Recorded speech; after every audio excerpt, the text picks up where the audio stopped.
कलकत्ता, नोआखली और बिहार की घटनाओं की खबरों ने लोगों को भयभीत कर दिया और असुरक्षा की भावना को जन्म दिया, लेकिन कोई परिणाम नहीं निकला। 23 अगस्त 1946 को इलाहाबाद में और उसी वर्ष 6, 7 और 8 नवंबर को मेरठ जिले के गढ़ मुक्तेश्वर में दंगे हुए और ऐसा लग रहा था मानो हत्यारा राक्षस निकट आ रहा हो। 16 अगस्त 1946 को पंजाब में जीवन सामान्य और घटनारहित चल रहा था। मुस्लिम लीग ने पूरे प्रांत में बैठकें की और पाकिस्तान की अपनी मांग की पुष्टि करते हुए प्रस्ताव पारित किए, लेकिन ये प्रदर्शन पूरी तरह से शांतिपूर्ण थे। 4 मार्च 1947 तक प्रांत में अराजकता का तूफान नहीं आया था, लेकिन जब आया तो यह कई महीनों तक कुछ शांत क्षणों को छोड़कर बेरोक-टोक जारी रहा और भयावहता और विनाश का एक ऐसा स्तर प्राप्त कर लिया जो कहीं और नहीं था। इस घटना को जन्म देने में कई कारक शामिल थे। भारत के इतिहास, अर्थव्यवस्था और राजनीति में पंजाब का हमेशा से एक विशिष्ट स्थान रहा है। पश्चिम से लगातार आक्रमणकारी सेनाओं के आने से इस प्रांत में लंबे समय तक एक स्थिर और सुस्थिर सरकार का होना मुश्किल हो गया था। पंजाबियों ने कोई विशिष्ट स्वदेशी संस्कृति विकसित नहीं की।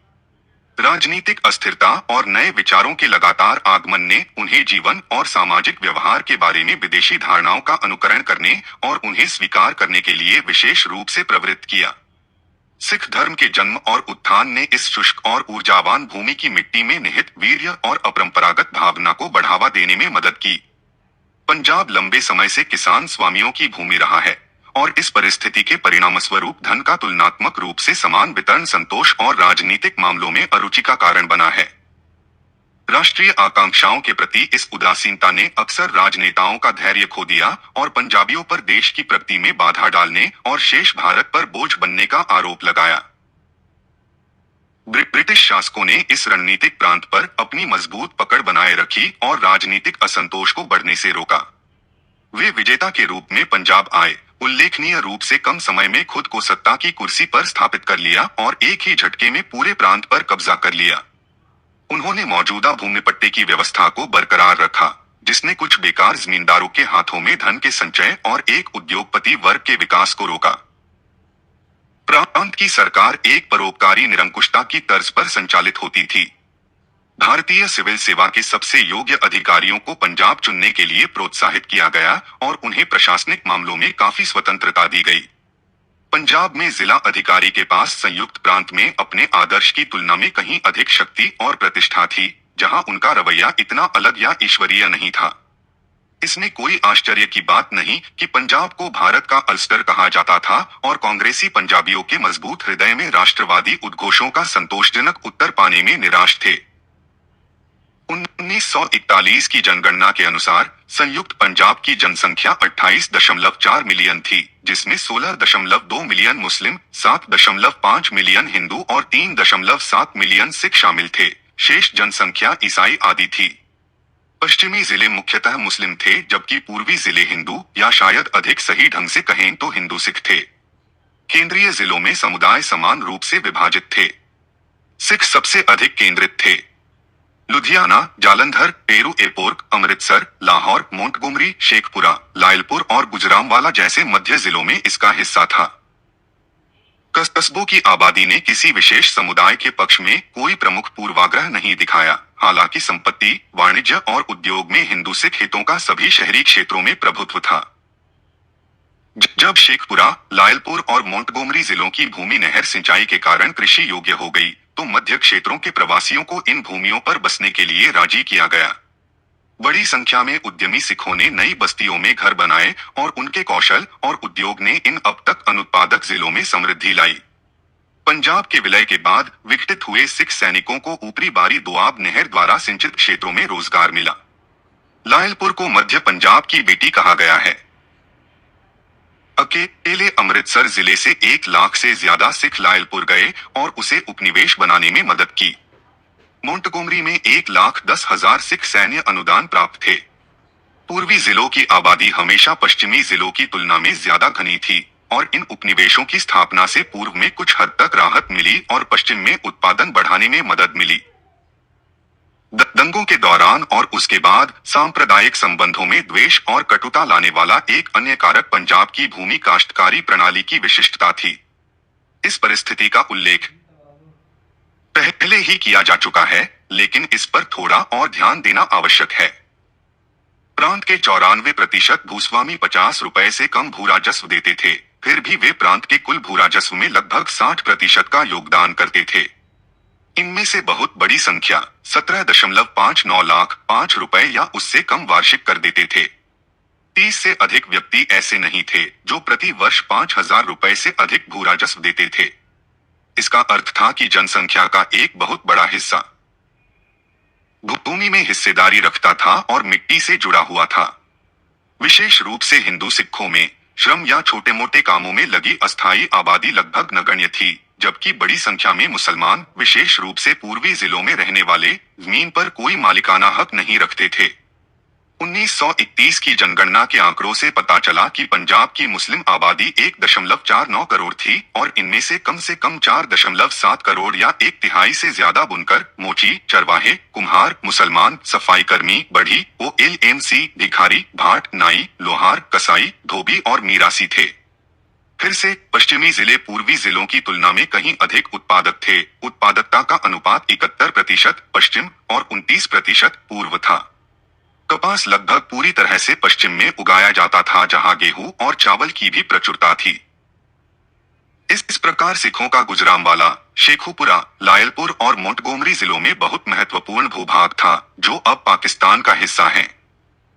उनके कुछ धार्मिक स्थल, जिनका गहरा भावनात्मक और सांस्कृतिक जुड़ाव था, भी इसी क्षेत्र में स्थित थे। उदाहरण के लिए ननकाना साहिब, जहां सिख धर्म के संस्थापक गुरु नानक के जन्म की स्मृति में कई गुरुद्वारे हैं, शेखुपुरा जिले में है। एक अन्य प्रसिद्ध धार्मिक स्थल, जिसे सच्चा सौदा का गुरुद्वारा कहा जाता है, उसी जिले में स्थित है। इसलिए सिख कुछ पश्चिमी जिलों से धर्मनिरपेक्ष और आध्यात्मिक संबंधों से जुड़े हुए थे। ऐसी स्थिति में यह आश्चर्य की बात नहीं है कि उनकी उपस्थिति मुसलमानों के लिए परेशानी का कारण थी और उनके आर्थिक वर्चस्व की प्राप्ति में बाधा थी। हमें इस बात पर भी आश्चर्य करने की जरूरत नहीं है कि सिखों ने उस समय कितना आक्रोश और बदला लेने की इच्छा दिखाई होगी जब उन्हें उस जमीन से उखाड़ दिया गया था जिसे उन्होंने विकसित और समृद्ध बनाया था और उन्हें उनके घरों से निकाल दिया गया था। संविधान सुधार और स्थानीय स्वशासन पंजाब में धीरे धीरे और देर से आए। 1920 तक लेफ्टिनेंट गवर्नर ने कार्यकारी पार्षदों या किसी गैर सरकारी व्यक्ति की सलाह या सहायता के बिना प्रांत पर शासन किया। इस प्रकार उन्होंने प्रशासनिक तंत्र पर अपनी पकड़ बनाए रखी। सरफजले हुसैन और चौधरी छोटू राम को छोड़कर चेम्सफोर्ड सुधारों के तहत नियुक्त मंत्री निष्प्रभावी और अप्रभावी थे। 1935 के भारत सरकार अधिनियम के बाद सरफजले हुसैन ने पंजाब के जिलाधीशों के हितों का प्रतिनिधित्व करने वाली एक गैर सांप्रदायिक पार्टी बनाने का प्रयास किया। उन्होंने महसूस किया कि विशुद्ध रूप से धार्मिक या सांप्रदायिक आधार पर पार्टियों का गठबंधन गतिरोध की स्थिति पैदा करेगा, क्योंकि कोई भी पार्टी स्पष्ट बहुमत हासिल करने या एक स्थिर मंत्रिमंडल बनाने की स्थिति में नहीं होगी। उनके द्वारा गठित यूनियनिस्ट पार्टी में हिंदू, मुस्लिम और सिख सदस्य थे। सरफजले हुसैन का 9 जुलाई 1936 को चुनाव होने से पहले ही निधन हो गया और पार्टी का नेतृत्व सर सिकंदर हयात खान के कंधों पर आ गया, जो एक थोड़े ठंडे और डरपोक राजनेता थे, जिन्हें खुद को पद पर बनाए रखने की बेचैनी अक्सर कठिन और कांटों भरे रास्तों पर ले जाती थी, जिनसे बाहर निकलना केवल सत्य और ईमानदारी के बलिदान से ही संभव था। इस प्रकार उन्हें ऐसी परिस्थितियों में धकेल दिया गया जहां झूठ बोलना और सत्य को दबाना आवश्यक हो गया। जिन्ना और सरदार बलदेव सिंह के साथ उनके समझौते केवल मुस्लिम लीग और सिखों दोनों के साथ उन्हें बदनाम करने में ही सफल रहे। 1937 के चुनावों में यूनियनिस्ट पार्टी को बहुमत मिला। मुस्लिम लीग केवल 2 सीटें जीत पाई और विधानसभा की बैठक शुरू होते ही एक सदस्य ने इस्तीफा दे दिया और यूनियनिस्ट पार्टी में शामिल हो गया। इस प्रकार पंजाब ने मुस्लिम लीग के खिलाफ एक निर्णायक फैसला सुनाया। जिन्ना एक मुस्लिम बहुल प्रांत का समर्थन हासिल करने के लिए उत्सुक थे और उन्होंने अक्टूबर 1937 में अखिल भारतीय मुस्लिम लीग के लखनऊ अधिवेशन में सर सिकंदर हयात खान को आमंत्रित किया। इस प्रकार सिकंदर जिन्ना समझौता अस्तित्व में आया और सर सिकंदर हयात खान ने अपनी वफादारी मुस्लिम लीग और अपनी यूनियनिस्ट पार्टी के हिंदू सिख सदस्यों के बीच बांट दी। दिसंबर 1942 में अपने चरम पर सर सिकंदर की अचानक मृत्यु के बाद सर खिजर हयात खान तिवाना प्रांतीय प्रधानमंत्री बने। 1946 की शुरुआत में हुए प्रांतीय चुनावों में अभूतपूर्व कटुता और कटुता का प्रदर्शन हुआ। संघवादी उम्मीदवारों को विधर्मी और काफिर हिंदुओं के सेवक करार दिया गया। हिंदू सिखों के खिलाफ असंतोष फैलाने के लिए अलीगढ़ से मुस्लिम छात्रों को आयात किया गया। खिजर हयात खान ने पाया कि इस चुनाव अभियान में मुस्लिम अधिकारी उनके खिलाफ थे। एक जिला स्कूल निरीक्षक द्वारा मतदाताओं से कहा गया कि अगर उन्होंने मुस्लिम लीग के उम्मीदवार को वोट नहीं दिया तो उनके बेटे स्कूल की परीक्षाओं में फेल हो जाएंगे। उन्होंने अपने अधीनस्थ सभी स्कूल मास्टरों को इस संबंध में अपनी इच्छाओं को लागू करने के निर्देश जारी किए। फिर वे डिप्टी कमिश्नर से मिलने गए और उन्हें मुसलमान समझकर गर्व से उनकी गतिविधियों के बारे में बताया। दुर्भाग्य से डिप्टी कमिश्नर एक ईसाई थे जिनका नाम मुस्लिम था और इस मामले की सूचना उच्च अधिकारियों को दी गई। इस चुनाव के चश्मदीद गवाह प्रसिद्ध पत्रकार ब्रेल्सफोर्ड ने इस प्रकार लिखा, 3 महाशक्तियां मुस्लिम किसानों, सामंती भूमि, सरकार और लीग का सामना करती हैं। इन तीनों में से केवल लीग ही उनकी भावनाओं तक पहुंच सकती है और यह मुस्लिम लीग की ओर से हर जगह सक्रिय रही है। इसने एक डर पैदा कर दिया है कि इस्लाम एक खतरा है। पादरी किसानों से कहते हैं कि उनकी मुक्ति की आशा लीग को वोट देने पर निर्भर करती है और कभी कभी वे कुरान की एक प्रति के साथ लोगों को परेड कराकर इस अपील को लागू करते हैं। मैंने उनकी कारों पर लगे लाउडस्पीकर पर नारा लगाते सुना है, काफिर हिंदुओं के झूठ पर लानत है। नतीजा यह है कि सांप्रदायिक भावना की एक लहर ने इस प्रांत के मुसलमानों को जकड़ लिया है जो इसकी आबादी का एक मामूली बहुमत हैं और दुर्लभ अवसरों के साथ वे पाकिस्तान की मांग के लिए एकजुट हुए हैं। कुछ लोगों ने इस पर विस्तार से विचार किया है, लेकिन लाहौर में एक आम आदमी जो अखबार पढ़ सकता है, क्लर्क या दुकानदार कम से कम थोड़ा बहुत जानता है कि इसका क्या मतलब है। वह आपको बताएगा कि वह एक ऐसा राज्य चाहता है जिसमें मुसलमान में सुशिक्षित उच्च वर्ग की स्थिति पर और सवाल नहीं उठा पाया। जब मैंने पूछा कि क्या पाकिस्तान हिंदुस्तान के खिलाफ एक दीवार खड़ी करेगा, तो उम्मीदवारों ने भी जवाब दिया कि यह नेताओं को तय करना है। सुसंस्कृत उच्च वर्ग कट्टरपंथी नहीं है। कट्टरता वह चीज है जिसका इस्तेमाल वे जनता को जीतने के लिए करते हैं। चुनावों का परिणाम मुस्लिम लीग के लिए भारी सफलता थी। उग्रवादियों की स्थिति इस प्रकार थी, मुस्लिम लीग 75, कांग्रेस 1 मुस्लिम सहित अकाली 22, संघी 20, 1 मुस्लिम सहित और निर्दलीय 7। इस प्रकार मुस्लिम लीग विधानमंडल में सबसे बड़ी पार्टी थी, लेकिन उसे पूर्ण बहुमत नहीं मिला। विभिन्न उग्रवादियों के बीच तनावपूर्ण और लंबी बातचीत चली और अंततः सुखिरियन खान का समर्थन हासिल करने में सफल रहे। कांग्रेस और अकाली सदस्यों को शामिल किया और अपने मंत्रिमंडल के सदस्यों की घोषणा की। मुस्लिम लीग के नेता आक्रोशित हो गए और उन्होंने सरकार के खिलाफ तीखा अभियान शुरू कर दिया। बंबई में प्रत्यक्ष कार्रवाई प्रस्ताव पारित होने के तुरंत बाद एक प्रांतीय कार्य समिति नियुक्त की गई। मुस्लिम वकीलों से अपील की गई कि वे आघातकारी टुकड़ियों के रूप में आगे बढ़े और आने वाले संघर्ष की आशंका में जनता को संगठित करें। छात्रों को सभी आपात स्थितियों के लिए तैयार रहने का आदेश दिया गया और मुस्लिम महिलाओं को प्राथमिक चिकित्सा सीखने के लिए प्रोत्साहित किया गया। सरदार शौकत हयात खान को राष्ट्रीय रक्षक स्वयंसेवकों की भर्ती का कार्य सौंपा गया। मौलाना शब्बीर अहमद उस्मानी, अध्यक्ष अखिल भारतीय जमीयत-उल-उलमा इस्लाम ने घोषणा की, युद्ध के दौरान रैंकों में अनुशासन बनाए रखना, हमारे सैनिकों को उस युद्ध की तकनीक में प्रशिक्षित करना, इसके निर्बाध अभियोजन को सुनिश्चित करने के लिए साधन और सामग्री उपलब्ध कराना, पूरे देश में सहयोग बनाए रखना और जान गंवाने वालों के परिवारों की जरूरतों को पूरा करने की व्यवस्था करना ऐसे मुद्दे हैं जिनके लिए व्यापक पैमाने पर तत्काल योजना बनाने की जरूरत है। कलकत्ता से 23 बिंदुओं वाला एक प्रत्यक्ष कार्रवाई कार्यक्रम प्राप्त किया गया और लीग कार्यकर्ताओं को सूचित किया गया। इस कार्यक्रम में हिंदू सिखों को चाकू मारने, उनके घरों में आग लगाने और उन्हें आतंकित करने के विस्तृत निर्देश शामिल थे। राष्ट्रीय रक्षकों को सैन्य निपटान विभाग से खरीदे गए सेना के हेलमेट प्रदान किए गए और उनमें से कई को आग्नेयास्त्र दिए गए। उन्होंने वर्दी पहनी और उन्हें सैन्य अभ्यास सिखाया गया। राष्ट्रीय स्वयंसेवक संघ के सदस्यों द्वारा शारीरिक प्रशिक्षण भी बढ़ते पैमाने पर लिया गया। हालांकि इस संगठन के सदस्यों के पास इस स्तर पर कोई हथियार होने का कोई प्रमाण नहीं है। दिसंबर 1946 और जनवरी 1947 के दौरान सैन्य स्वरूप में राष्ट्रीय रक्षकों के दल लाहौर की सड़कों पर भड़काऊ नारे लगाते हुए परेड करने लगे, जिसे केवल एक शत्रुतापूर्ण निजी सेना ही कहा जा सकता है। के प्रदर्शन ने पंजाब सरकार को 24 जनवरी 1947 को राष्ट्रीय गार्ड्स और राष्ट्रीय स्वयंसेवक संघ को गैरकानूनी निकाय घोषित करने के लिए बाध्य किया। राष्ट्रीय स्वयंसेवक संघ ने आदेश का पालन किया और अपने परिसर की घेराबंदी और तालाबंदी की अनुमति दे दी, लेकिन मुस्लिम नेशनल गार्ड्स ने अड़ियल रवैया अपनाया और जब पुलिस उनके लाहौर मुख्यालय पहुंची तो उन्होंने प्रतिरोध किया। मुस्लिम लीग कार्य समिति के सदस्य मियां इफ्तिखारुद्दीन CIF.C खान नून, मियां मुमज दौलताना, सरदार शौकत हयात खान और ममदोद के खान इफ्तिखार हुसैन खान तुरंत मौके पर पहुंचे और तलाशी लेने से इनकार कर दिया। उन्हें तुरंत गिरफ्तार कर लिया गया और परिसर को तोड़ दिया गया। पुलिस ने 1000 से ज्यादा स्टील के हेलमेट, वर्दियां और भड़काऊ साहित्य का ढेर बरामद किया।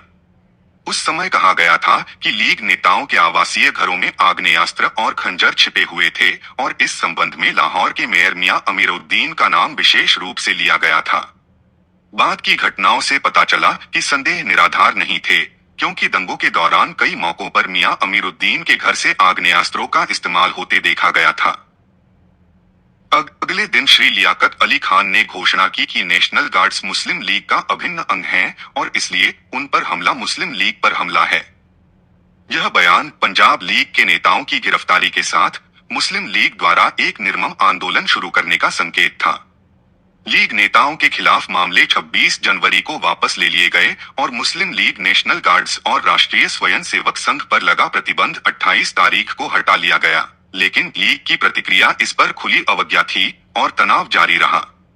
यह आंदोलन दिखावे तौर पर खिजर मंत्रालय के खिलाफ था, लेकिन चूंकि इस मंत्रालय को कांग्रेस और अकाली दलों का समर्थन प्राप्त था, इसलिए इसने सांप्रदायिक रूप धारण कर लिया। मोची गेट के बाहर रोज सभाएं होती थीं और हिंसक भाषण दिए जाते थे।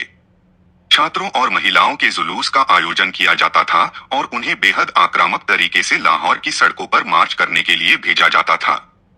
भड़काऊ नारे लगाए जाते थे, जैसे लेके रहेंगे पाकिस्तान, जैसा लिया था हिंदुस्तान, खिजर कंजर हाय हाय, पाकिस्तान जिंदाबाद, यूनियनिस्ट मंत्रालय मुर्दाबाद आदि।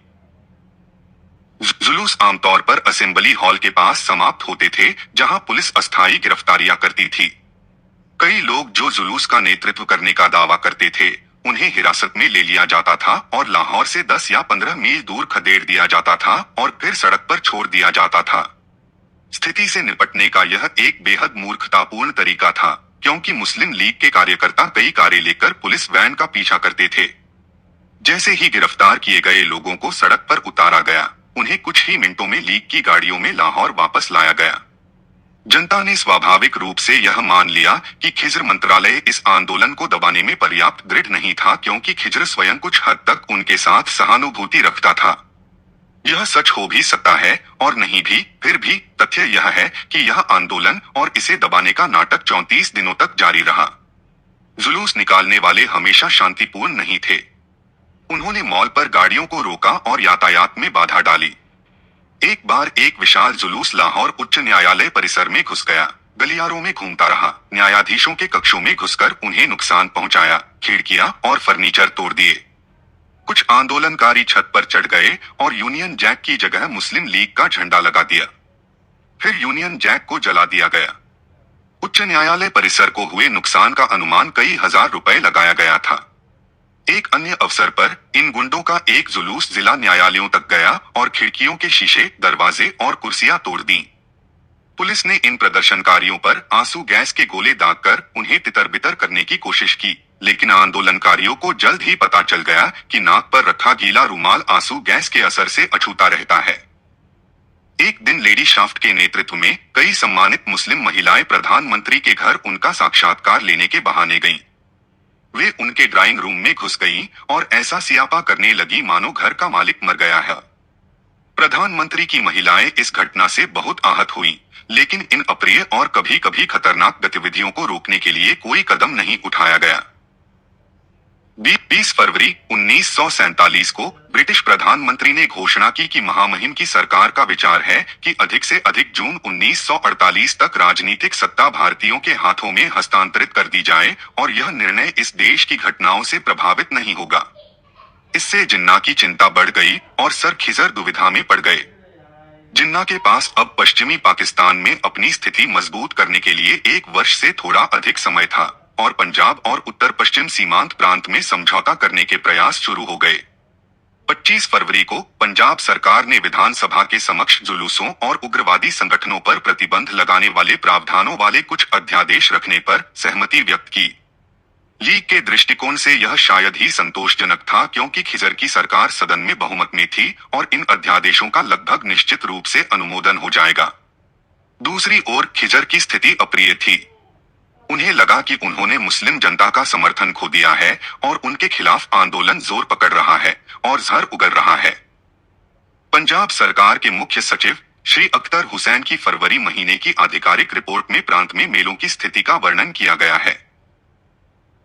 मुस्लिम लीग द्वारा 24 जनवरी को शुरू किया गया आंदोलन इस रिपोर्ट के प्रारूपण के समय तक जारी रहा है। इसने प्रांत के सभी जिलों को अलग अलग स्तर पर प्रभावित किया है और शांति के कुछ हिस्सों में भी कुछ गंभीर स्थितियां रही हैं। यह अभियान जानबूझकर अवज्ञा और कानून की अवहेलना का है, जो एक निश्चित अलोकतांत्रिक राजनीतिक उद्देश्य से चलाया गया है। अभी तक इस बात का कोई संकेत नहीं मिला है कि मुस्लिम लीग के बड़े नेताओं को जिम्मेदारी या तर्कसंगता की भावना के लिए राजी किया गया हो। ऐसी परिस्थिति में प्रांत के सामान्य जीवन के प्रति संवेदनशील प्रारंभिक सहमति पर भरोसा नहीं किया जा सकता है। इसकी उम्मीद नहीं की जा सकती। कानून और अन्य क्षेत्र आगे और भी प्रतिकूल रूप से प्रभावित हो सकते हैं। मुस्लिम लीग ने अपने विरोधियों के खिलाफ कार्रवाई शुरू कर दी है। इसमें शामिल हैं विरोध प्रदर्शनों के साथ घनिष्ठता और करों पर रोक लगाने के लिए एक अभियान। इन जगहों पर अमृतसर, जुल्टिंदुर और अंबाला पुलिस विभाग को कार्रवाई करने के लिए कहा गया है। दोनों पक्षों में हिंसक घटनाओं और हताहतों की संख्या को नियंत्रित करने के लिए फाइलिंग की गई है, जिनमें से कुछ गंभीर हैं। हिंदुओं और सिखों में इस आंदोलन के प्रति आक्रोश बढ़ रहा है और खासकर लाटेई के मामले में यह एक भयावह स्तर पर है। 12 फरवरी को मास्टर लाई सिंह ने दावा किया कि यह एक सांप्रदायिक विद्रोह था और इसका उद्देश्य पंजाब पर मुसलमानों का प्रभुत्व स्थापित करना था। उन्होंने सिखों से आह्वान किया कि वे मुस्लिम लीग का सामना करने के लिए तैयार रहें और इसी उद्देश्य से कलकत्ता में संगठन का गठन करें। ऐसी परिस्थितियों में खिजर अपने हिंदू और सिख साथियों के समर्थन की ओर नहीं देख सकते थे, क्योंकि पंजाब में हो रही घटनाएं मुसलमानों और हिंदू सिखों के बीच की खाई को चौड़ा कर रही थीं। संघवादी राष्ट्रवाद के विभिन्न तत्वों को जोड़ने वाले बंधन बेहद कमजोर थे। इसके अलावा पंजाब समूह बी का हिस्सा था, जिसमें मुस्लिम आबादी का बहुमत था और पंजाब के किसी राजनेता का भविष्य मुस्लिम समर्थन पर टिका था। खिजर ने इससे निपटना अव्यावहारिक समझा था। यह विद्रोह उनके हाथ में था और उनके अनिर्णय ने उन्हें मुसलमानों और हिंदू सिखों दोनों का अपमान बना दिया था।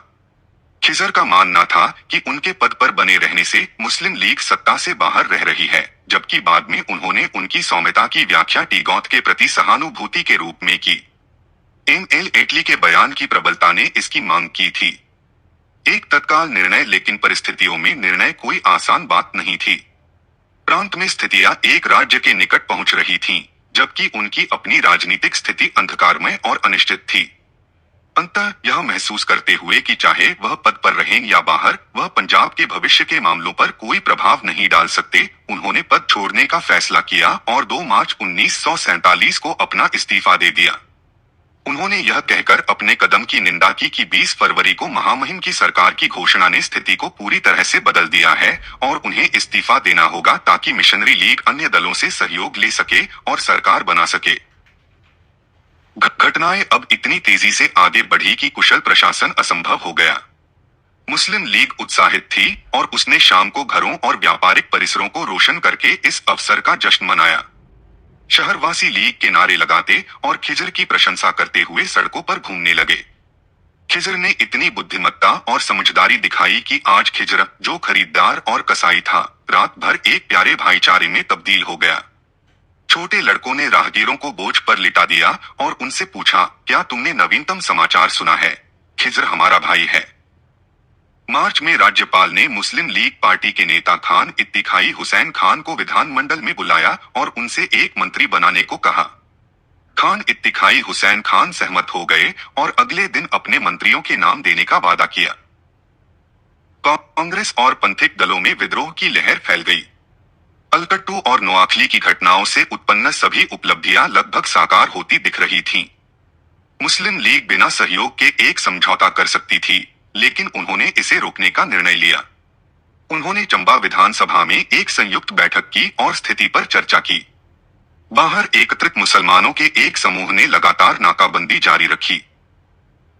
उत्तेजक मुस्लिम लीग के सदस्यों ने कहा कि वे बलपूर्वक पाकिस्तान पर कब्जा कर लेंगे।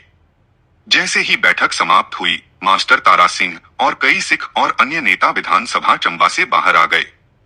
तारा सिंह सीढ़ियों पर खड़े होकर शत्रुतापूर्ण मुस्लिम भीड़ का सामना कर रहे थे और अपना किट पैन निकाल रहे थे। उसके सामने उसने चिल्लाया, कट के अपनी जान दे देंगे, लेकिन पाकिस्तान कभी नहीं देंगे। हम खुद को मार डालेंगे और तुम्हें अपनी जान दे देंगे, लेकिन पाकिस्तान कभी नहीं देंगे। यह कुछ बचकानी शरारत एक बेहद घिनौनी घटना में बदलने ही वाली थी कि पुलिस ने हस्तक्षेप किया और भीड़ को तितर-बितर कर दिया। उसी शाम हिंदू सिखों ने कपूरथला हाउस के मैदान में एक विशाल बैठक की और नेताओं ने मुस्लिम लीग के रवैये के खिलाफ अपने दबे हुए गुस्से को व्यक्त किया। 6 हफ्तों तक वे मुस्लिम लीग अभियान के मूक दर्शक बने रहे, लेकिन खिज़र के इस्तीफे और मुस्लिम लीग सरकार की संभावना ने उनके धैर्य पर बहुत अधिक दबाव डाला। मास्टर तारा सिंह ने 28 फरवरी को न्यूयॉर्क टाइम्स के एक प्रतिनिधि को एक प्रेस साक्षात्कार दिया था और टिप्पणी की थी, मुझे नहीं लगता कि हम गृहयुद्ध से कैसे बच सकते हैं। अगर मुसलमान पंजाब पर शासन करना चाहते हैं तो कोई समझौता नहीं हो सकता। हम किसी भी परिस्थिति में मुसलमानों पर भरोसा नहीं कर सकते। सिख मुसलमानों को पूर्वी पंजाब से बाहर रखने की क्षमता तो थी, लेकिन हम यहीं क्यों रुकें? हम उन्हें पंजाब से पूरी तरह खदेड़ देंगे। सिखों ने पंजाब के गठबंधन मंत्रालय, जिसमें सिख प्रतिनिधित्व करते हैं, के खिलाफ मुस्लिम लीग के 1 महीने पुराने आंदोलन के जवाब में अपनी निजी स्वयंसेवी सेना का पुनर्गठन शुरू कर दिया है। 3 मार्च को कपूरथला हाउस के मैदान में अपने भाषण में वे और भी स्पष्ट थे कि हिंदुओं और सिखों, जापानियों और नाजियों की तरह आत्मविनाश के लिए तैयार रहो। हमारी मातृभूमि खून मांग रही है और हम अपनी मां की प्यास खून से बुझाएंगे। मुगलिस्तान को कुचलकर हम पाकिस्तान को रौंद डालेंगे। मुझे कई दिनों से लग रहा है कि प्रांत में शरारतें पनप रही हैं, और इसी वजह से मैंने अकाली पार्टी का पुनर्गठन शुरू किया।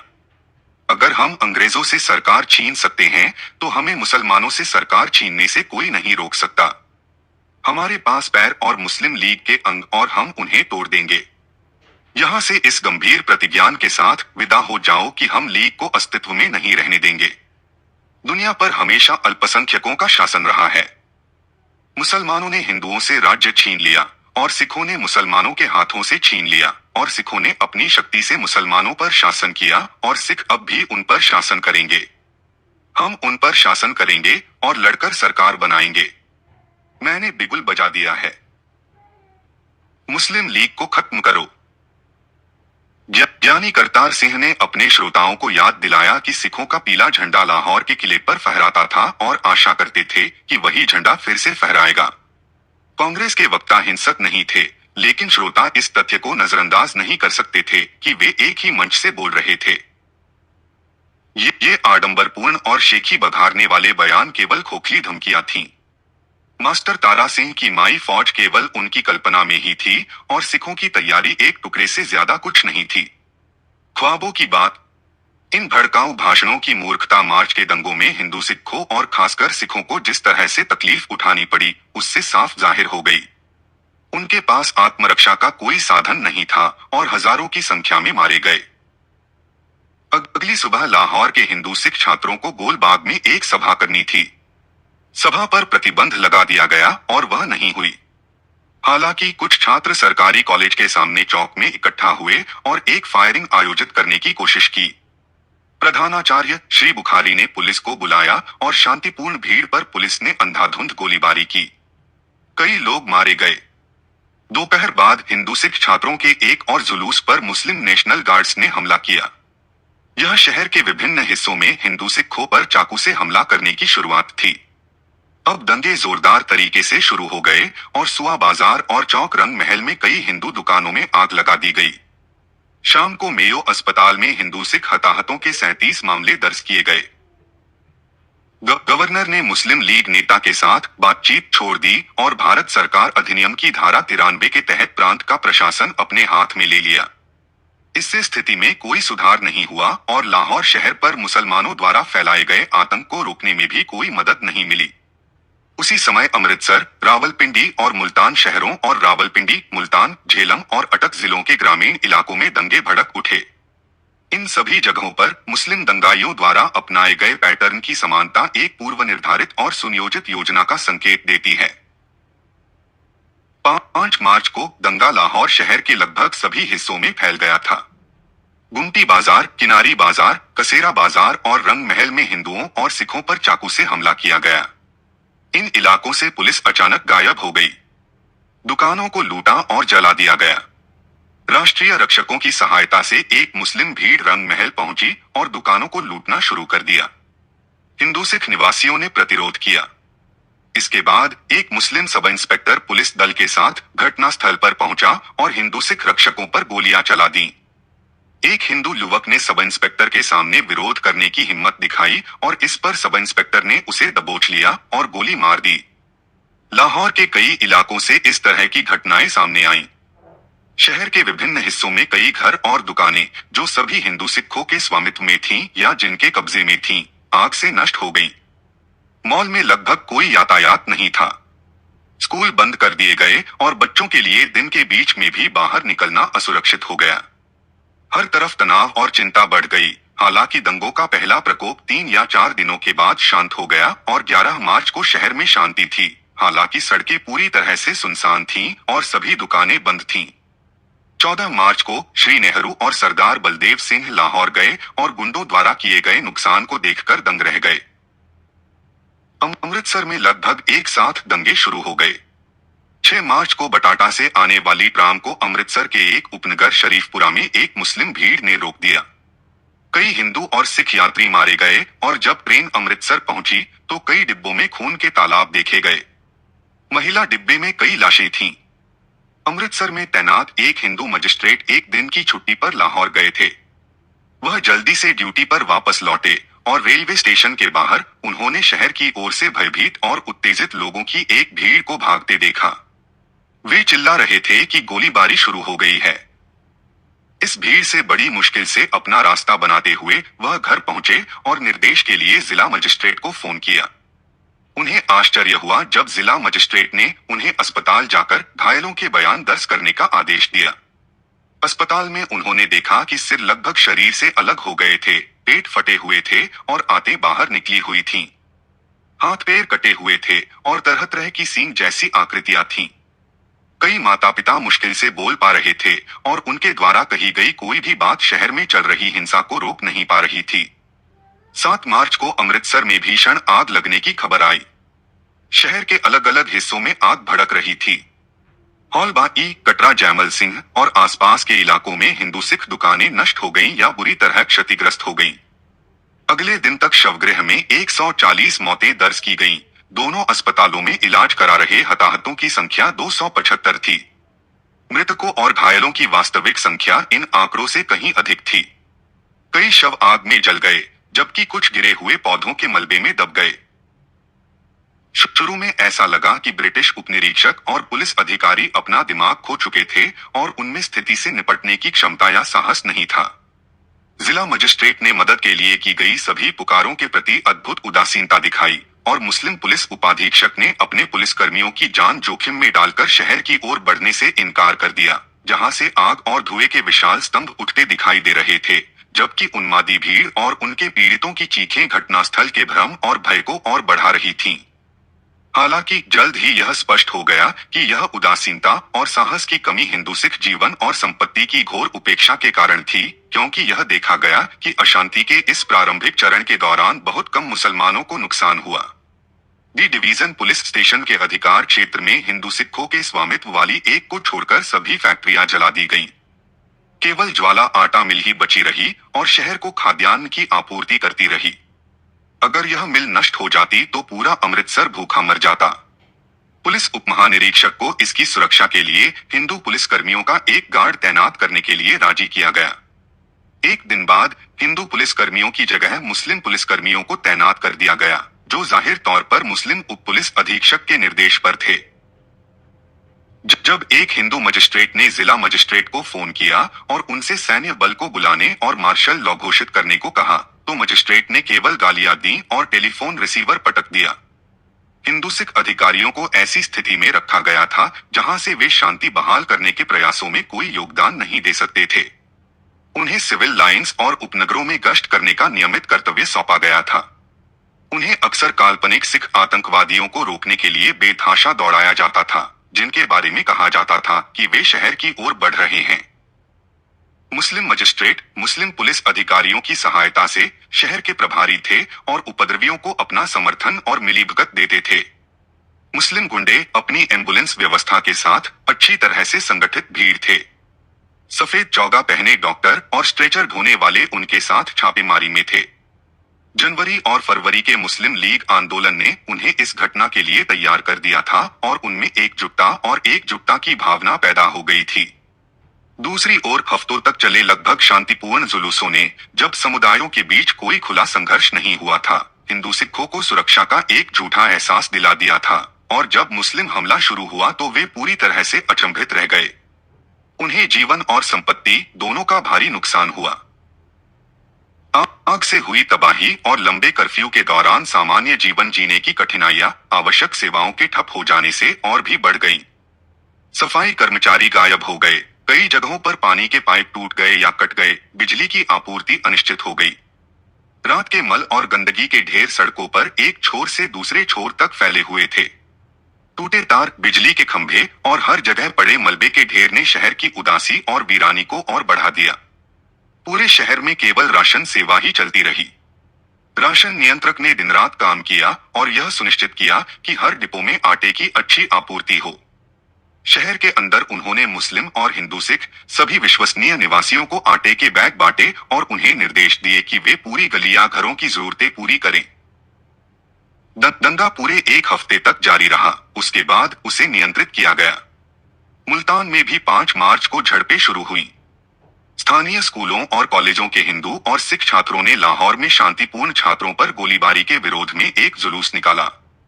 लाठियों, खंजरों और भालों से लैस और लेके रहेंगे पाकिस्तान, पाकिस्तान जिंदाबाद के नारे लगाते हुए मुसलमानों की एक भीड़ ने बोहर गेट के पास जुलूस पर हमला किया और कई छात्रों को घायल कर दिया।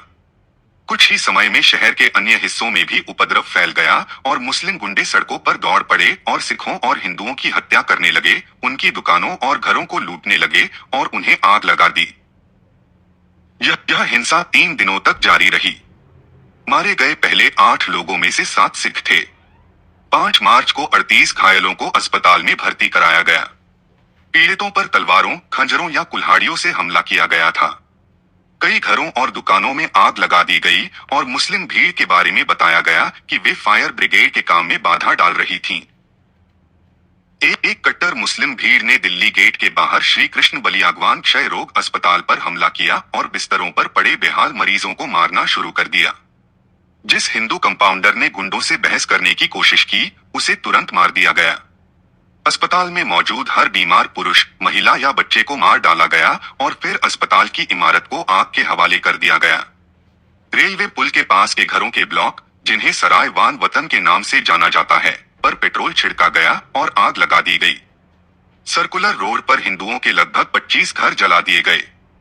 टाउन हॉल से कोटला टोला खान, खूनी बुर्ज स्थित घर और सब्जी मंडी की दुकानों तक जाने वाली सड़क पर सभी घरों और दुकानों को लूट लिया गया और आग लगाकर नष्ट कर दिया गया। सेठ कल्याण दास के आलीशान घर पर हमला किया गया और उसे जला दिया गया। मालिक भीड़ को समझाने के लिए बाहर आया, लेकिन उसे उसके दरवाजे के सामने ही टुकड़े टुकड़े कर दिया गया। डॉक्टर सैफुद्दीन किचलू, जो उस समय प्रसिद्ध कांग्रेस नेता थे, सेठ कल्याण दास के साथ ठहरे हुए थे। उन्हें पहचान लिया गया और भीड़ ने तुरंत घेर लिया। कई मुस्लिम लीगी उन्हें एक घर में ले गए और मुस्लिम लीग की प्रतिज्ञा पर हस्ताक्षर करने पर उन्हें रिहा करने की पेशकश की। डॉक्टर किचलू ने इनकार कर दिया और रेलवे स्टेशन जाने की कोशिश की। उन पर हमला किया गया और उन्हें पीटा गया, लेकिन वे जिंदा बच निकलने में सफल रहे। शहर के मंदिरों और गुरुद्वारों को लूटा गया और अपवित्र किया गया। उनमें से कई को जला दिया गया। बाबा संत दास की पुरानी धर्मशाला, सरायवान वतन का शिवाला, दिल्ली गेट के बाहर जैन मंदिर, बाबा सफरा का मंदिर, उल्तयामवाल धर्मशाला, स्थानीय गौशाला सभी राख में बदल गए। जोग माया मंदिर और राम फिरत मंदिर को अपवित्र किया गया, मूर्तियों को तोड़कर बाहर फेंक दिया गया। परिसर में रहने वाले भक्तों का कत्लेआम किया गया। पेवपुरा मंदिर और देवता पर भी इसी तरह हमला किया गया और वहां रहने वालों को मार डाला गया। कई युवतियों का अपहरण कर लिया गया। शहर में गश्त कर रहे एक सैन्य अधिकारी ने 4 हिंदू सिख लड़कियों को एक तांगे में ले जाते हुए देखा। वे मदद के लिए चिल्लाईं और वह उन्हें बचाने में कामयाब रहा। पुलिस ने इन उपद्रवों को शांत करने के लिए कोई कदम नहीं उठाया, जो पूरी तरह से एक तरफा थे। कम से कम एक पुलिस उपनिरीक्षक को निर्दोष हिंदुओं और सिखों पर गोली चलाते देखा गया। एक सैन्य अधिकारी ने उसे गिरफ्तार कर लिया, लेकिन उपायुक्त और पुलिस अधीक्षक के आदेश पर उसे रिहा कर दिया गया। सेना ने अंततः 7 मार्च को मुल्तान शहर में स्थिति पर नियंत्रण पा लिया, लेकिन इस बीच ग्रामीण इलाकों में आग लग गई और बड़े पैमाने पर गांवों में लूटपाट और आगजनी शुरू हो गई। गश्त पर तैनात एक सैन्य अधिकारी ने अलीवाला, थुलवाला, चक भीखवाला, कोटवाला, कुरुवाला, सुखनवाला, भांडेवाला, गोधावाला, ईसावाला, तुर्गेर, चंदेहर और खुजान गांवों में आगजनी देखी। यह कई दिनों तक चलता रहा और जब तक एक बड़ी सेना को यह निर्देश देकर नहीं भेजा गया कि किसी भी कीमत पर गुंडागर्दी बर्दाश्त न की जाए, तब तक तुलनात्मक शांति बहाल नहीं हो पाई। इसमें कई अन्य जिले भी शामिल थे। पंजाब सरकार के मुख्य सचिव श्री अख्तर हुसैन के शब्दों में, लाहौर से फैली गंभीर घटनाओं की खबर के साथ कई जिलों में रक्तपात और आगजनी हुई है और ग्रामीण इलाकों के साथ साथ कस्बों ने भी असंवेदनशील गुस्से की कीमत चुकाई है। रावलपिंडी जिला सबसे बुरी तरह प्रभावित हुआ और ग्रामीण इलाकों में अल्पसंख्यक हिंदू सिख बड़ी संख्या में मारे गए। 6 मार्च की सुबह रावलपिंडी के रोड बाजार में मुसलमानों की एक भीड़ इकट्ठा हुई और हमेशा की तरह भड़काऊ नारे लगाने लगी। जल्द ही हिंदू सिखों की एक और भीड़ ने उनका सामना किया और जवाबी नारे लगाए। एक झड़प टल गई, लेकिन उस रात रावलपिंडी के बाहरी इलाके में मुस्लिम बहुल इलाके रत्ता अमराल के मुस्लिम निवासियों ने सिख और हिंदू घरों पर हमला कर दिया। घरों पर आग लगा दी गई और निवासियों की हत्या कर दी गई। कई सिखों को जबरन इस्लाम कबूल करवाया गया और उनके बाल और दाढ़ी मुड़वा दी गई। शहर में भी भारी भीड़ थी, लेकिन वहां समुदाय समान रूप से संतुलित थे और मुसलमानों की संख्या हिंदू सिखों जितनी ही थी। अगली सुबह तक आसपास के गांवों से बड़ी संख्या में मुसलमान शहर में घुस आए थे और हिंदुओं और सिखों की संख्या ब्रिटिश डिप्टी कमिश्नर से ज्यादा थी। आयुक्त उदासीन थे, शायद उनमें असाधारण स्थिति से निपटने की क्षमता नहीं थी। मुस्लिम अतिरिक्त जिला मजिस्ट्रेट ने मुस्लिम भीड़ के कुकृत्यों में खुलेआम मिलीभगत की और जब एक छोटे सिख वकील ने उनसे पुलिस सहायता मांगी तो अतिरिक्त जिला मजिस्ट्रेट ने उन पर झूठी अफवाहें फैलाने का आरोप लगाया और कहा कि वह केवल अपनी जान जोखिम में डाल रहे थे। अगले दिन एक मुस्लिम पुलिस कांस्टेबल ने इस सिख वकील को गोली मार दी। शहर के विभिन्न स्थानों पर सैन्य चौकियां तैनात की गईं, लेकिन उन्होंने खड़े होकर और भीतर हो रही लूटपाट और हत्याओं को देखने के अलावा कुछ नहीं किया। कुछ गज की दूरी पर उन्होंने कहा कि उनके पास अपनी चौकियां छोड़ने का कोई आदेश नहीं है। 3 दिनों तक चौक पर लगातार गोलीबारी होती रही। जुम्मा मस्जिद में स्थानीय हिंदुओं और सिखों पर लगातार गोलीबारी की गई। 7 या 8 मार्च को छावनी के अध्यक्ष मुस्लिम लीग ने 11 हिंदुओं और सिखों को सांप्रदायिक सौहार्द स्थापित करने के लिए एक शांति समिति बनाने के लिए आमंत्रित किया। यह बैठक अहमदाबाद से थोड़ी दूरी पर स्थित पिक्सिडेंट के घर में हुई। जैसे ही शांति समिति के सदस्य एकत्र हुए, मुस्लिमों ने मेजबान के साथ ऐसा व्यवहार करना शुरू कर दिया मानो पहले से तय हो। 11 हिंदू सिख सदस्यों में से 7 की घटनास्थल पर ही हत्या कर दी गई। अन्य 2 जो भागने में सफल रहे, काफी समय तक चिकित्सा उपचार के अधीन रहे। पुलिस ने मामला दर्ज करने से इनकार कर दिया। हत्या किए गए व्यक्तियों में से एक का बेटा श्री स्कॉट के उप महानिरीक्षक का स्टेनोग्राफर था। पुलिस के श्री स्कॉट ने आदेश दिया कि मामला दर्ज किया जाए, लेकिन कई दिनों तक उनके आदेश का पालन नहीं किया गया। यह कहना शायद ही जरूरी है कि हत्यारों को कभी सजा नहीं मिली। रावलपिंडी के ग्रामीण इलाकों की स्थिति का वर्णन करना मुश्किल है। 6 मार्च 1947 को गांव की मस्जिदों में बैठकें हुई और मुसलमानों को बताया गया कि रावलपिंडी की जुम्मा मस्जिद को हिंदुओं और सिखों ने जमीन पर गिरा दिया है और शहर की सड़कें मुस्लिम लाशों से अटी पड़ी हैं। उपस्थित लोगों को इन अन्यायों का बदला लेने के लिए प्रेरित किया गया।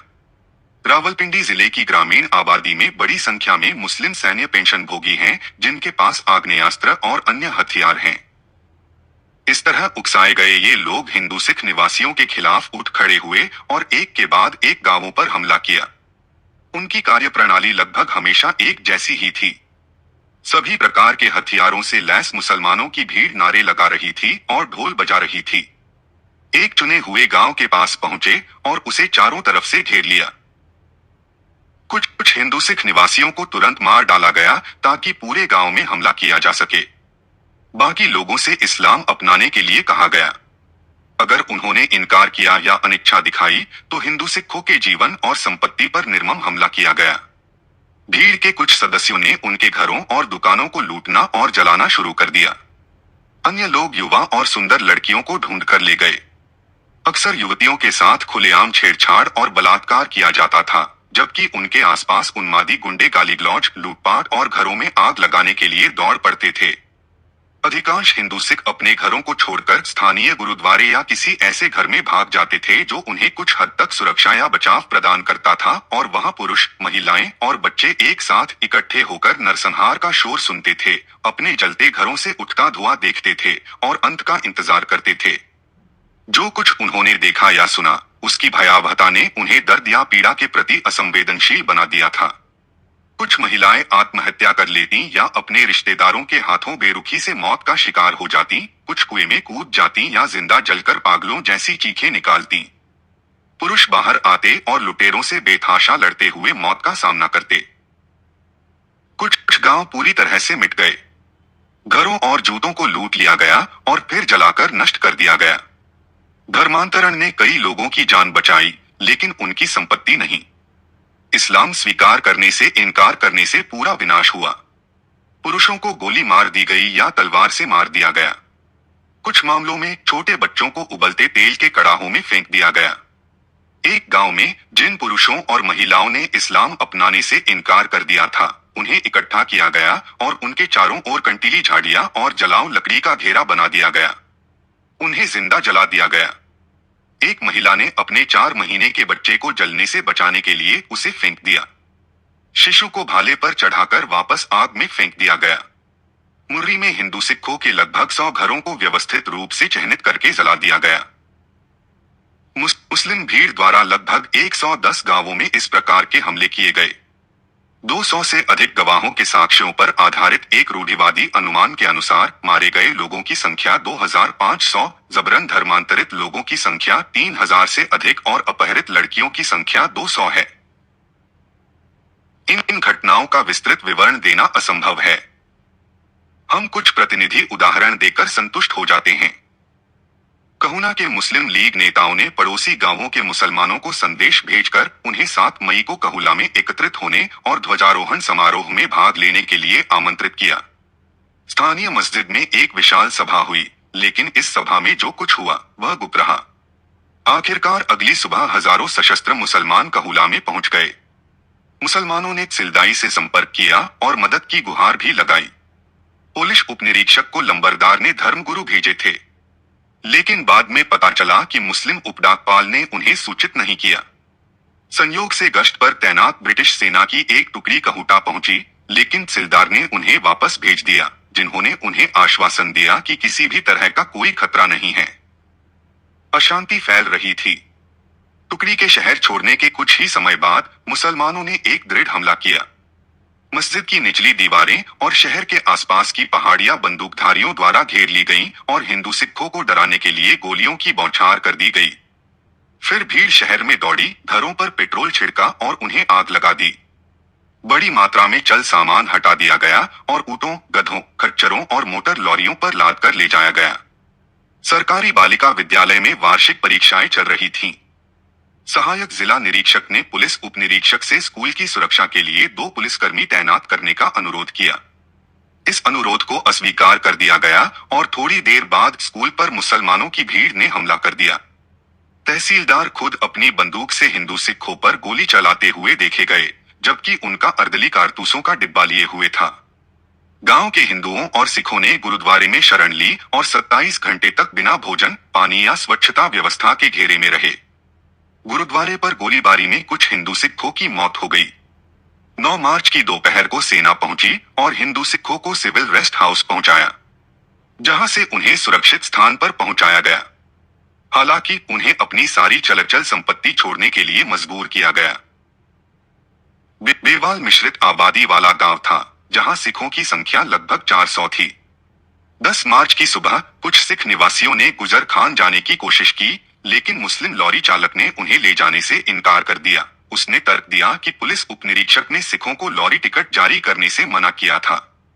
उसी दोपहर ढोल बजाते हुए का आह या अली चिल्लाते हुए मुसलमानों की एक बड़ी भीड़ आती हुई दिखाई दी। हिंदू सिख ग्रामीणों ने 2 अस्थायी आश्रयों में खुद को स्थापित कर लिया। रात 11 बजे हमलावरों ने गांव के बाहरी इलाके में कई हिंदू सिख घरों में आग लगा दी। गांव की घेराबंदी रात भर जारी रही और 11 मार्च की सुबह हमलावरों के नए गिरोह पहुंचे। मुस्लिम अभयारण्यों पर हमला अब खुल गया था। गुरुद्वारे के आसपास के घर, जहां कई सिख निवासियों ने शरण ली थी, आग के हवाले कर दिए गए। आग गुरुद्वारे तक फैल गई और अंदर मौजूद लगभग सभी लोग जिंदा जल गए। एक सेवानिवृत्त अतिरिक्त सहायक आयुक्त का घर, जहां बाकी हिंदू सिख इकट्ठा हुए थे, वहां भी इसी तरह हमला किया गया। 400 सिख निवासियों में से बहुत कम ही जिंदा बच पाए। कई महिलाओं और लड़कियों ने आत्मदाह करके अपनी इज्जत बचाई। उन्होंने अपने बिस्तर और खाटें एक ढेर में इकट्ठा की और जब ढेर में आग लग गई तो वे उस पर कूद पड़ी और सत श्री अकाल का नारा लगाती रहीं। हमलावरों ने बेहद क्रूर व्यवहार किया और जिन कुछ लोगों को उन्होंने पकड़ा था, उन्हें यातनाएं दी। वहां के एक निवासी मुकंदर सिंह की आंखें निकाल ली गईं और उसे पैरों से तब तक घसीटा गया जब तक उसकी मौत नहीं हो गई। डोबरान की आबादी 1700 से ज्यादा थी, जिनमें से एक बहुत बड़ी संख्या सिखों की थी। 10 मार्च की सुबह पड़ोसी जिले से सशस्त्र हमलावरों के झुंड डोबरान के सामने इकट्ठा होने लगे।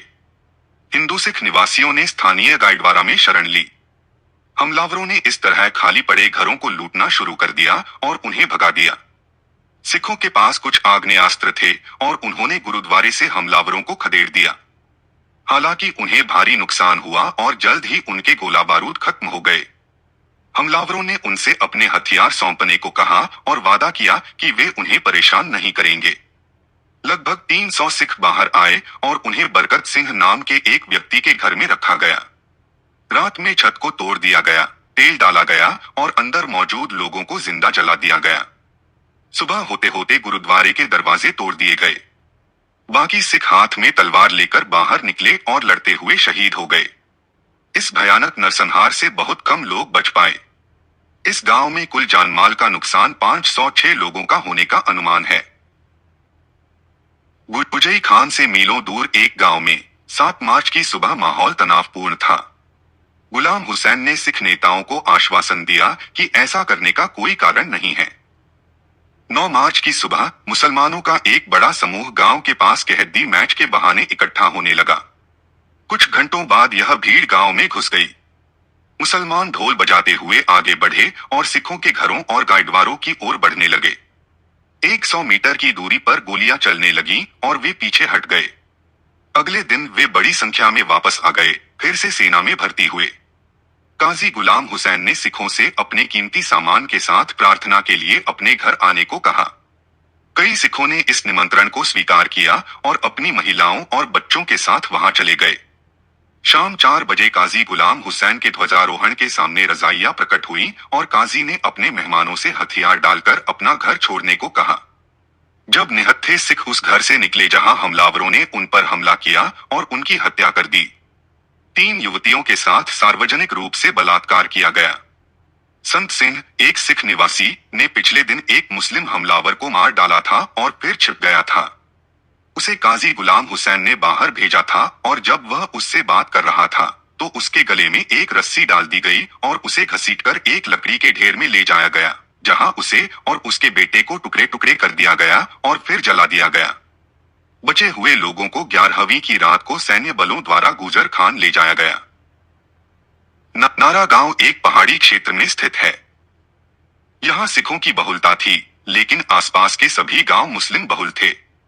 9 मार्च को शाम लगभग 4 बजे मुस्लिम भीड़ गांव की ओर आती देखी गई और देर रात गांव पर हमला किया गया और आसपास के घरों में आग लगा दी गई। निवासियों में से एक माखन सिंह और उनकी पत्नी और बेटी उनके घर में जिंदा जला दिया गया। अगले दिन भी लूटपाट और आगजनी जारी रही। कुछ हमलावरों के पास आग्नेयास्त्र थे और वे सैनिक प्रतीत हो रहे थे। 11 मार्च को हमलावरों की संख्या बढ़कर कई हजार हो गई और गांव को घेर लिया गया। जैसे जैसे घेरा छोटा होता गया, सिख निवासियों ने कड़ा प्रतिरोध किया। हमलावरों ने कई महिलाओं और बच्चों को पकड़ लिया और उन्हें एक जलते हुए घर की आग में फेंक दिया। कुछ महिलाओं ने कुएं में कूदकर आत्महत्या कर ली। 100 से ज्यादा पुरुष मारे गए, लगभग 50 को जबरन इस्लाम में परिवर्तित कर दिया गया। बचे हुए लोगों को गुजर खान ले जाया गया। मुगल एक मुस्लिम बहुल गांव था जिसकी आबादी लगभग 200 सिख थी। 9 मार्च की आधी रात को गांव पर मुसलमानों की एक बड़ी भीड़ ने हमला कर दिया। कई सिख घरों में आग लगा दी गई। सिख गुरुद्वारे में इकट्ठा हुए और अपने पास मौजूद 2 राइफलों से हमलावरों की गोलीबारी का मुंह मोड़ दिया। 10 मार्च की शाम तक लड़ाई जारी रही और दोनों पक्षों को जानमाल का नुकसान हुआ। तब दादोचा के एक मुस्लिम सरगना इन खान ने कुरान की कसम खाई कि मुसलमान ऐसे साहसी लोगों को कोई नुकसान नहीं पहुंचाना चाहते और यह वचन दिया कि अगर सिख निहत्थे बाहर आए तो उन्हें कोई नुकसान नहीं पहुंचाएगा। सिखों का गोला बारूद खत्म हो चुका था और उनके पास काजिम खान की शर्तों को मानने के अलावा कोई विकल्प नहीं बचा था। जब वे गुरुद्वारे से बाहर आए तो दंगाइयों ने उन पर हमला कर दिया और उन्हें टुकड़े टुकड़े कर दिया। कहोटा तहसील के एक गांव धमाली में 9 मार्च की शाम को 1000 से ज्यादा हमलावरों की भीड़ आ गई। गोलीबारी हुई और हमलावर पीछे हट गए। अगले दिन एक बड़ी भीड़ दिखाई दी, लेकिन गोलीबारी के बाद वह भी पीछे हट गई। 12 मार्च को हजारों की भीड़ आ गई और गांव में आग लगाने लगी। गांव के एक हिंदू निवासी ने शांति की शर्तें रखीं और हमलावरों ने गांव की सुरक्षा के लिए 14,000 रुपए मांगे। पैसे दिए गए और हमलावर चले गए। अगले दिन 13 मार्च हमलावर दोपहर में फिर आए।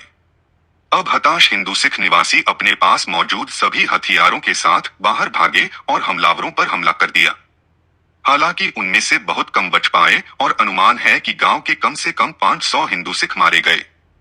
जब धमाली गांव खंडहर हो गया और लगभग पूरी हिंदू सिख आबादी खत्म हो गई तो हिंदुओं और सिखों की सहायता के लिए सैन्य ट्रक पहुंचे। तब तक बहुत देर हो चुकी थी।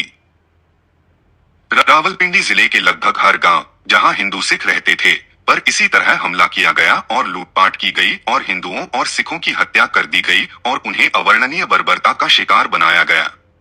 थोहा खालसा में कुछ सिख महिलाओं को कुएं में फेंक दिया गया, जबकि अन्य ने बलात्कार से बचने के लिए अपनी इच्छा से कुएं में छलांग लगा दी।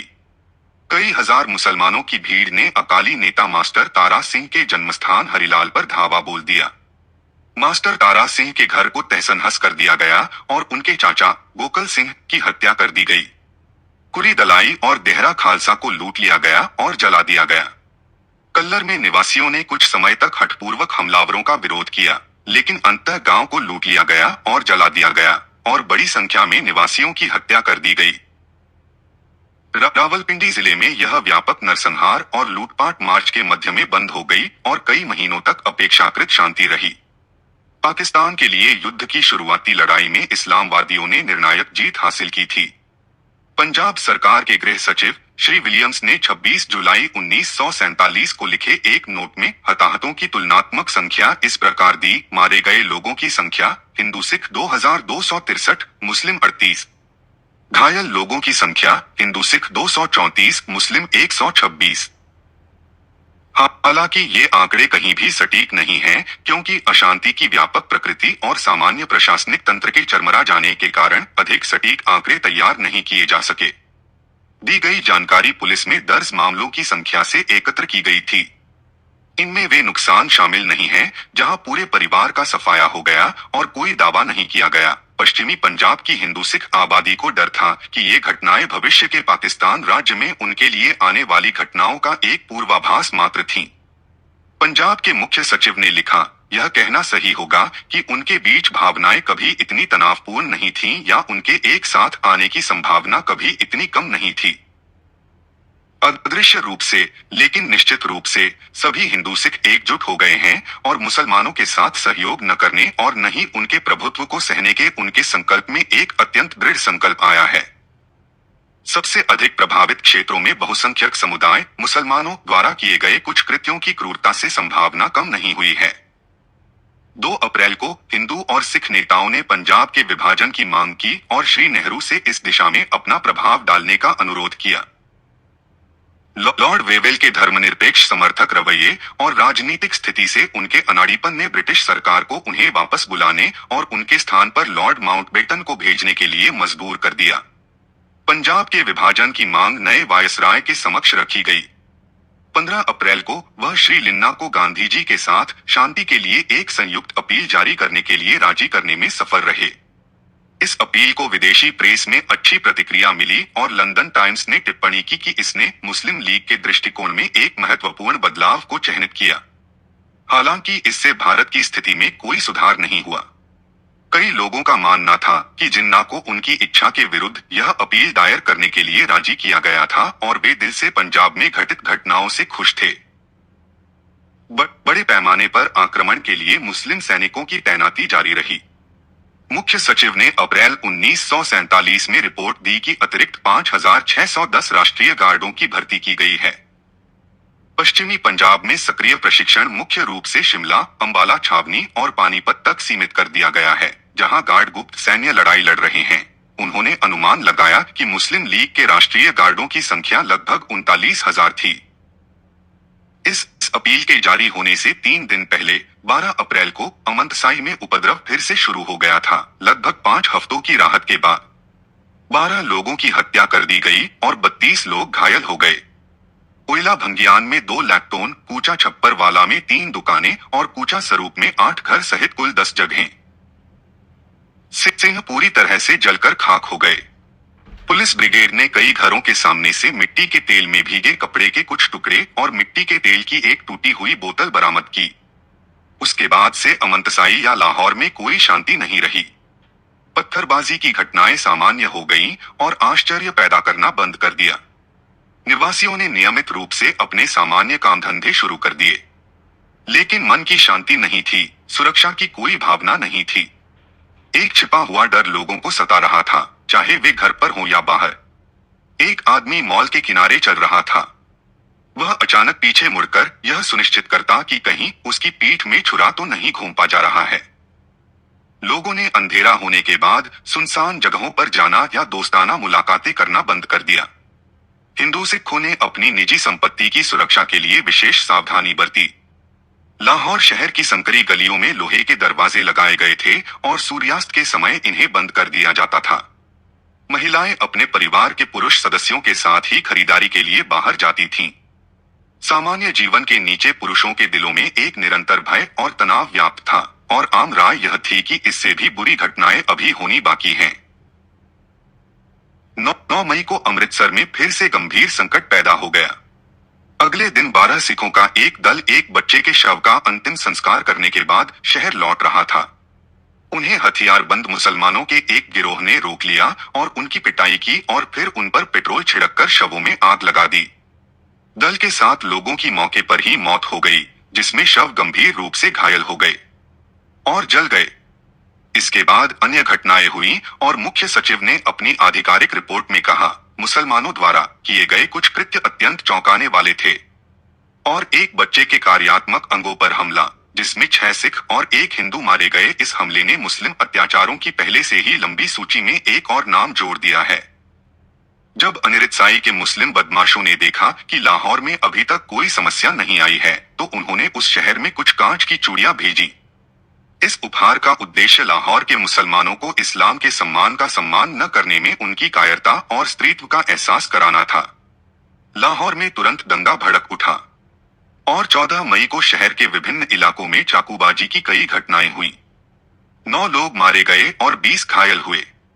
कुल्हाड़ियों, तलवारों और लाठियों से लैस एक मुस्लिम भीड़ ने शाहलमी गेट इलाके पर हमला किया और एक दुकान में आग लगा दी।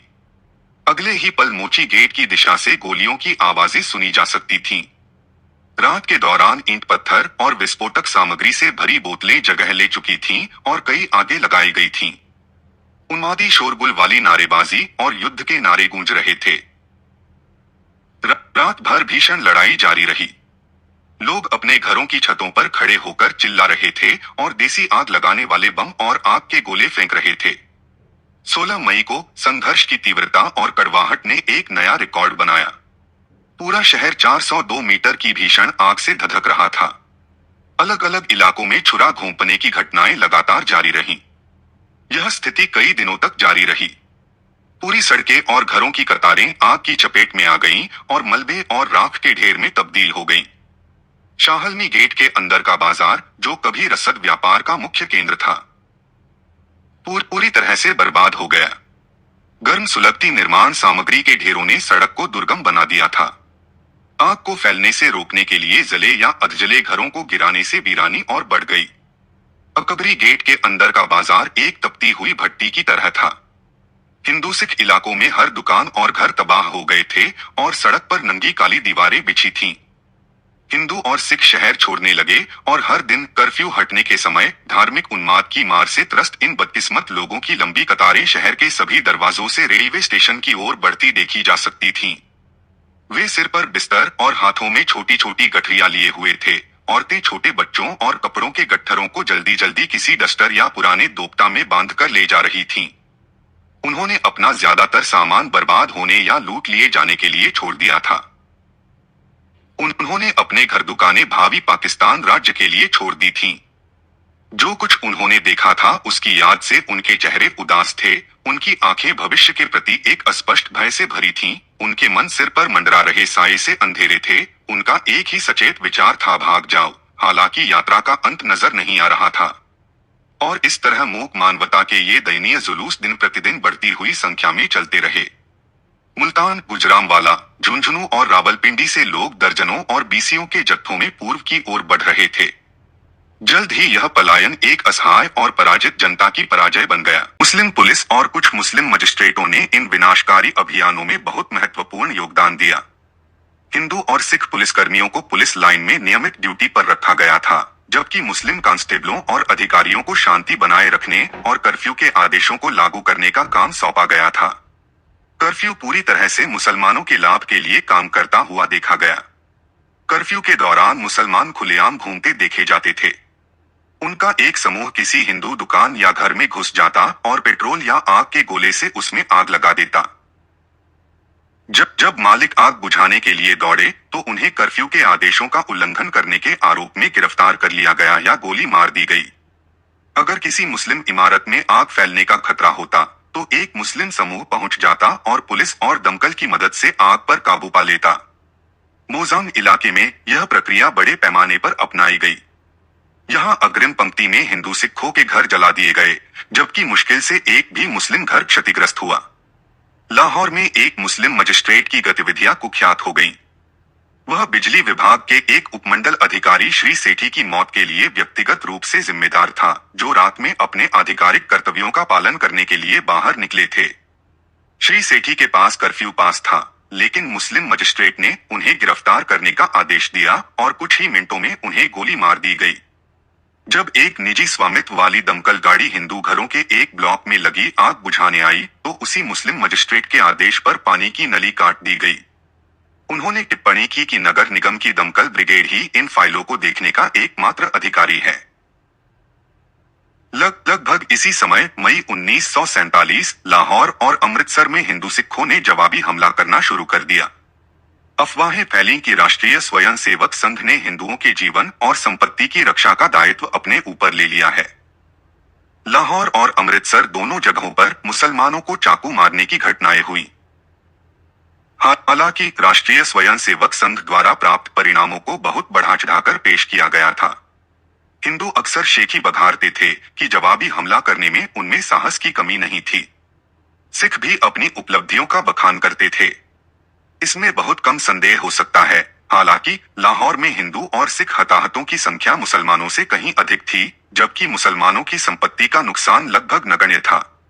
अमृतसर में यह बताया गया कि स्कोर लगभग बराबर था, हालांकि वहां भी हिंदुओं का नुकसान मुसलमानों के नुकसान से कई गुना अधिक था। इस बीच विभिन्न राजनीतिक नेताओं और वफीरों के बीच चर्चाएं और बातचीत चल रही थी। कांग्रेस देश के विभाजन से बचना चाहती थी और भारत की अखंड एकता को बनाए रखने के लिए कई रियायतें देने को तैयार थी। दूसरी ओर श्री जम्मू पाकिस्तान की अपनी मांग पर अड़े हुए थे। पंजाब के मुस्लिम चाहते थे कि अगर एक अलग मुस्लिम राज्य की स्थापना की जाती तो प्रांत का विभाजन हो जाता। उन्होंने कहा कि उनके लिए पाकिस्तान में रहना असंभव होगा और बताया कि पश्चिमी पंजाब के मुस्लिम बहुल इलाकों में हुई घटनाओं ने मुसलमानों से उनके जीवन और संपत्ति की रक्षा करने या उनके साथ न्याय करने की उम्मीद करना पूरी तरह से निरर्थक साबित कर दिया है। पूर्वी जिलों में हिंदू सिख आबादी ज्यादा थी और उन्हें पाकिस्तान के मुस्लिम राज्य में शामिल करने का कोई औचित्य नहीं था। जिन्ना ने इस तर्क को अपने पक्ष में मोड़ दिया और देश को मुस्लिम बहुल और हिंदू बहुल क्षेत्रों में विभाजित करने की तत्काल आवश्यकता पर जोर दिया, जो एक दूसरे से स्वतंत्र हों। उन्होंने कहा कि यही एकमात्र समाधान था और इस भाईचारे के युद्ध को समाप्त करने का एकमात्र तरीका था। अलगाववाद और द्विराष्ट्र सिद्धांत के अटल तर्क ने जिन्ना को पंजाब और बंगाल के विभाजन को स्वीकार करने के लिए मजबूर कर दिया। कीट खाया और कटा हुआ पाकिस्तान, जिसे उन्होंने कुछ साल पहले ठुकरा दिया था, अब उनके सामने एकमात्र विकल्प था। लेकिन वह अड़े रहे और उन्होंने स्पष्ट रूप से घोषणा की कि उन्हें एक अलग स्वतंत्र मुस्लिम राज्य और एक मुस्लिम राष्ट्र चाहिए। एक बार चर्चा के दौरान जब देश को विभाजित करने और दो अलग अलग और बिखरे हुए पाकिस्तान राज्यों की स्थापना करने की नासमझी की ओर उनका ध्यान दिलाया गया, तो उन्होंने माचिस की एक डिब्बी उठाई और नाटकीय मुद्रा में काफी गर्मी से चिल्लाए, अगर मुझे एक अलग पाकिस्तान राज्य के लिए इतना भी क्षेत्र मिल जाए तो भी मैं विभाजन पर जोर दूंगा। आगे कोई तर्क बेकार था। महीनों की चिंता और तनाव ने कांग्रेस नेताओं की प्रतिरोध शक्ति को कमजोर कर दिया था। वे मुस्लिम लीग से सरकार के अंदर और बाहर दोनों जगह संघर्ष कर रहे थे। अंतरिम सरकार के मुस्लिम लीग सदस्यों की नीति घोषित रूप से अवरोध पैदा करने की रही थी। उनका कहना था कि वे केवल पाकिस्तान के लिए लड़ने के लिए सत्ता में आए हैं।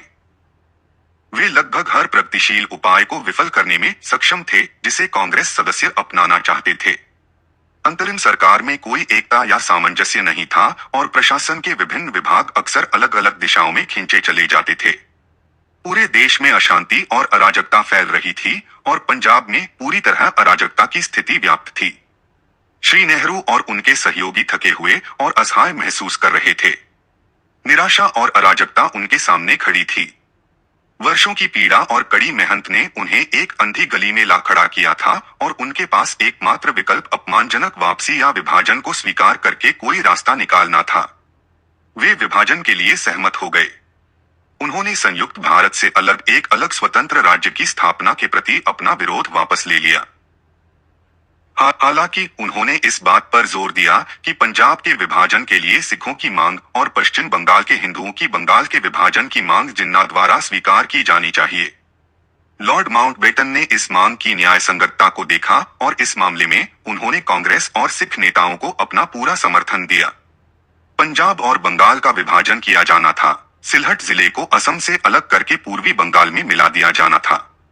सीमाओं का निर्धारण इस उद्देश्य के लिए विशेष रूप से स्थापित 2 सीमा आयोगों द्वारा किया जाएगा। इस प्रकार 3 जून 1947 की माउंटबेटन योजना तैयार की गई और विभिन्न पार्टी नेताओं द्वारा उस पर सहमति व्यक्त की गई। यह पहला अवसर था जब देश के विभिन्न विरोधी तत्वों ने कुछ हद तक एकमतता प्राप्त की थी और यह आशा की गई थी कि इस योजना के कार्यान्वयन से देश में विवेक लौटेगा और अव्यवस्था और निराशा का स्थान रचनात्मक कार्रवाई लेगी। माउंटबेटन योजना और उसके निहितार्थों या प्रस्तावित विभाजन के तरीके में निहित कठिनाइयों और खतरों पर चर्चा करना आवश्यक नहीं है। सीमा आयोगों और उनके संदर्भ की शर्तों की कई क्षेत्रों में तीखी आलोचना हुई। ऐसा कहा गया कि यह पूरा मामला पूरी तरह से एक तमाशा था और केवल मूर्ख लोग ही ऐसे न्यायाधिकरण से निष्पक्ष और न्याय संगत निर्णय की उम्मीद कर सकते थे जिसका अध्यक्ष एक भी सुनवाई में शामिल नहीं हुआ। हालांकि अंतिम निर्णय केवल उसी के हाथों में था। हालांकि इस मामले को सभी संबंधित पक्षों के लिए इतनी शीघ्रता से या अधिक संतुष्टि के साथ निपटाने का कोई अन्य तरीका नहीं था। क्योंकि यह एक महत्वपूर्ण विचार था। पंजाब की स्थिति में बहुत कम सुधार हुआ। मुस्लिम लीग का कद सख्त हो रहा था और ब्रिटिश सरकार 15 अगस्त 1947 को सत्ता सौंपने के लिए सहमत हो गई थी। सब कुछ बहुत तेजी से पूरा करना पड़ा, क्योंकि यह आशा की जा रही थी कि सत्ता हस्तांतरण और पाकिस्तान की स्थापना के साथ मुस्लिम जनता में निराशा की भावना गायब हो जाएगी और उनका गुस्सा शांत हो जाएगा। कांग्रेस नेताओं ने प्रशासनिक तंत्र के पूर्ण पतन और स्वतंत्रता प्राप्ति के बाद मची भगदड़ की कल्पना नहीं की थी। पश्चिम में मुसलमानों द्वारा हमले पंजाब के बाद पूर्वी पंजाब में सिखों और हिंदुओं ने जवाबी हमले किए। प्रतिशोध का सिलसिला तब तक जारी रहा जब तक कि पूरा प्रांत नफरत और पाशविक भावनाओं का एक उबलता हुआ कड़ाहा नहीं बन गया। इस जहर ने अशिक्षित और अज्ञानी जनता के साथ साथ शिक्षित मध्यम वर्ग को भी संक्रमित कर दिया। यह उन अधिकारियों तक फैल गया जिन पर कानून और व्यवस्था बनाए रखने की जिम्मेदारी थी। इसने पुलिस और सेना को भ्रष्ट कर दिया, जिन्हें नागरिकों की सुरक्षा का जिम्मा सौंपा गया था। इसने दोस्तों और पड़ोसियों को तब तक नाराज किया जब तक कि वे एक दूसरे पर जानलेवा उन्माद में नहीं उतर गए। मुसलमानों और हिंदू सिखों ने खुद को बर्बरता के निम्नतम स्तर तक गिराने के लिए एक दूसरे से होड़ लगाई। मार्च से पश्चिमी पंजाब में जो हो रहा था वह अगस्त में पूर्वी पंजाब में होने लगा और हत्या और बलात्कार का घिनौना खेल दोनों तरफ से समान क्रूरता से खेला गया। लेकिन जहां भारत सरकार और पूर्वी पंजाब सरकार ने अशांति को दबाने के लिए अपने सभी संसाधन जुटाए, वहीं पश्चिमी पंजाब सरकार ने कई आधिकारिक और अनौपचारिक कार्यों द्वारा उपद्रवी तत्वों को खदेड़ा गया। इनमें से पहला कदम उन सभी मुसलमानों को रिहा करना था जिन्हें पंजाब लोक सुरक्षा अधिनियम के तहत हिरासत में लिया गया था या जिन्हें सांप्रदायिक दंगों में किए गए अपराधों के लिए दोषी ठहराया गया था।